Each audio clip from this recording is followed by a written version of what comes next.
Hi everyone, this is Dan and this is Blacksad, Arctic Nation. This is part of the Blacksad book that I showed you previously on the channel.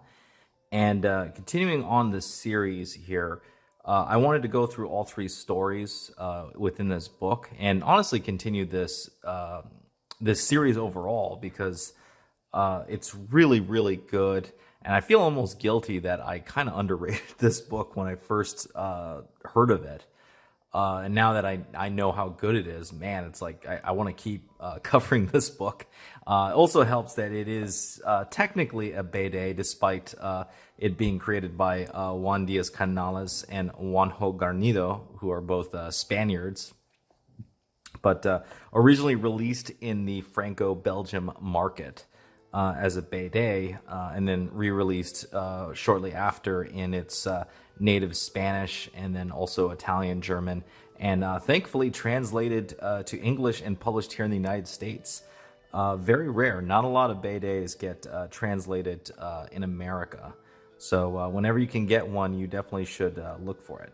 Anyhow, let's jump right into it. So Arctic Nation is basically almost like perfect noir. And the one theme that I want to kind of go over in this book is the idea of writing or creating a story about racism that is much more nuanced and deep compared to, let's say, the current era, and I say the current era, 2021, stories about racism, right?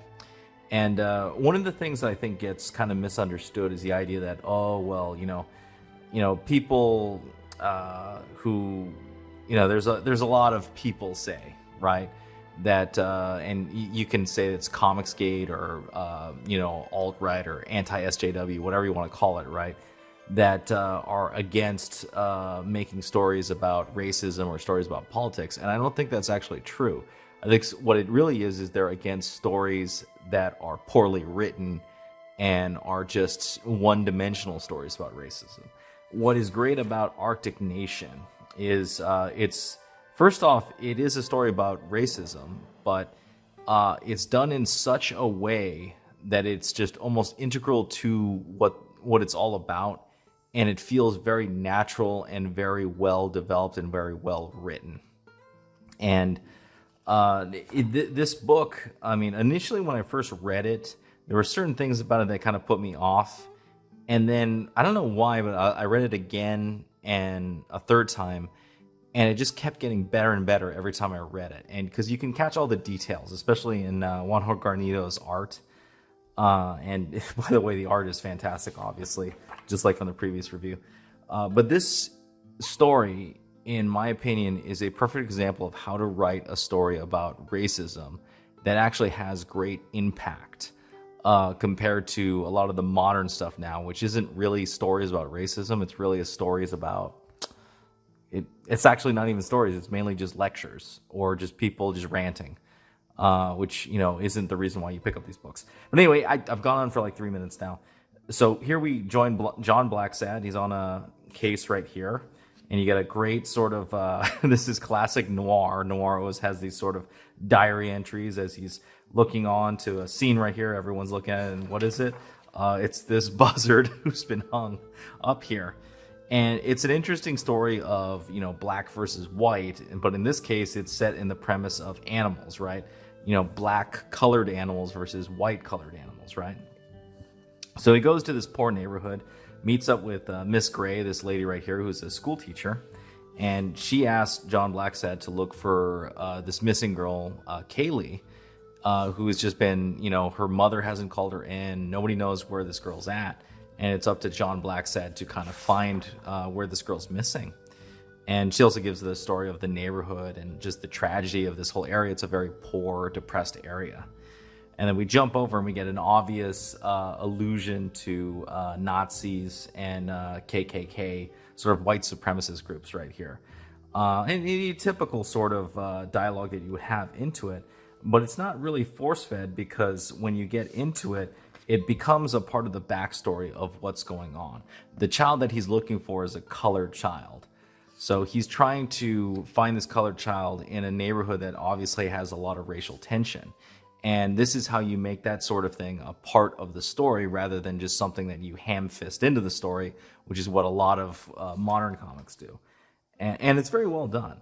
So he goes to a bar right here. He's dealing with this guy named Weekly who works for another newspaper. This guy thinks Blacksad is another reporter, when in reality Blacksad's just actually grabbing clues for his case. And here you're also introduced to the magpie, Cotton, who is a blind blackbird who these guys are accosting right here, trying to tell him to get the hell out.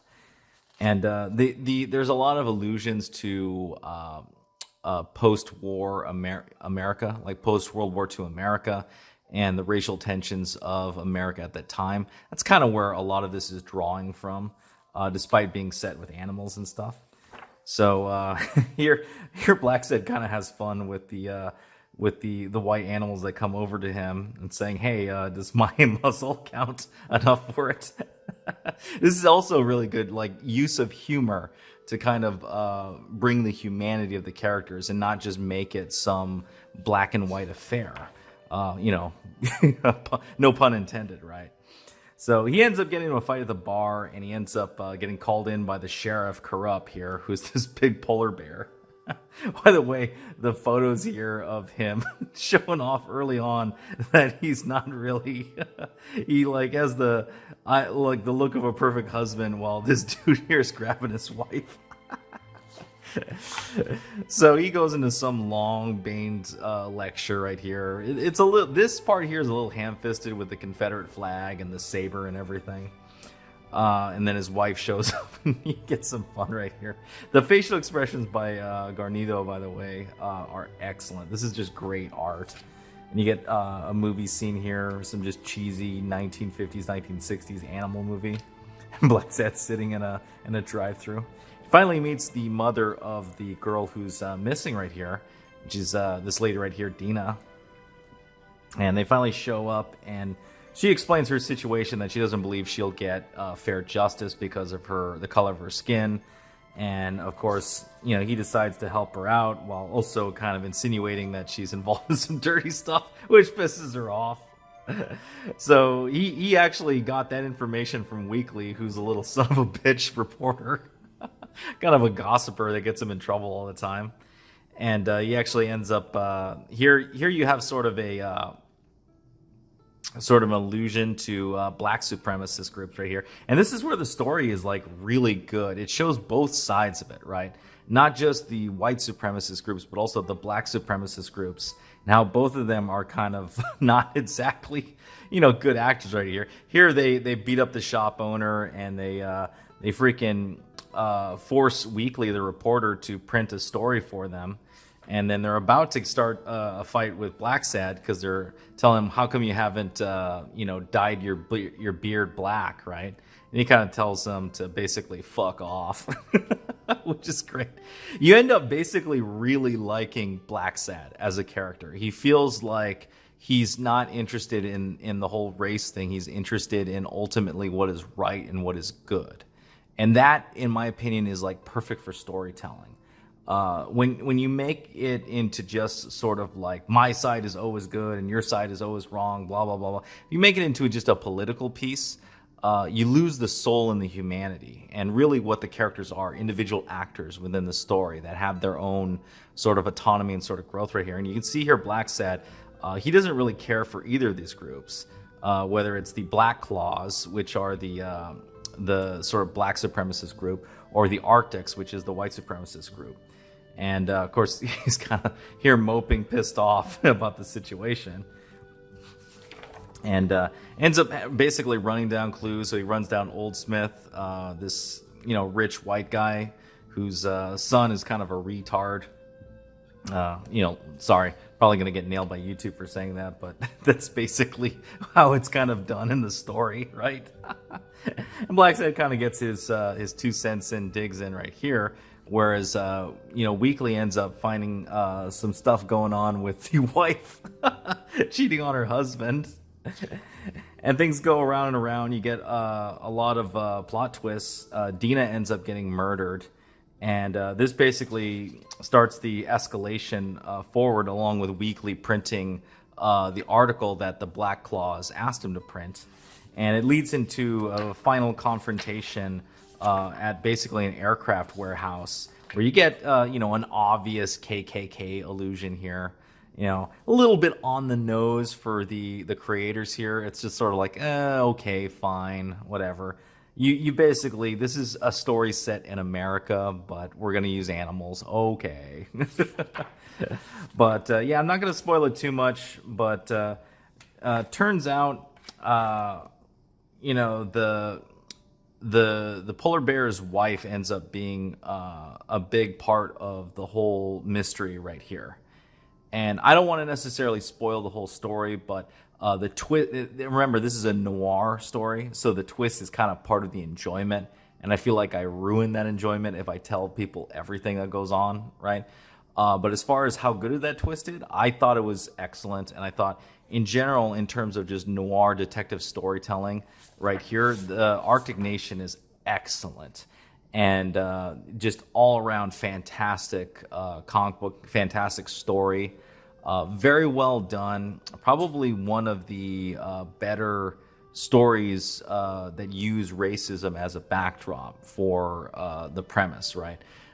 In today's climate, there's so many stories that do this and do such a terrible job that it is refreshing to pick something up that is really well thought out, well written, obviously well illustrated. But yeah, no, if you pick up this book, you're in for a treat, because all three stories are excellent in this collected book right here. So if you see it on sale at Barnes & Noble, or someone gave you a Barnes & Noble gift card, I strongly recommend picking up this Blacksad book if you're in America. If you're in Europe, you've probably already read this, and you're probably laughing at us Americans who just finally discovered this story, or this book. Anyhow, that's the review, guys. Let me know what you think. If you like this review, please hit the thumbs up. Subscribe if you haven't subscribed. Hit the bell for notifications. If you got any comments on Blacksad, Arctic Nation, leave it down below. And I will see you next time.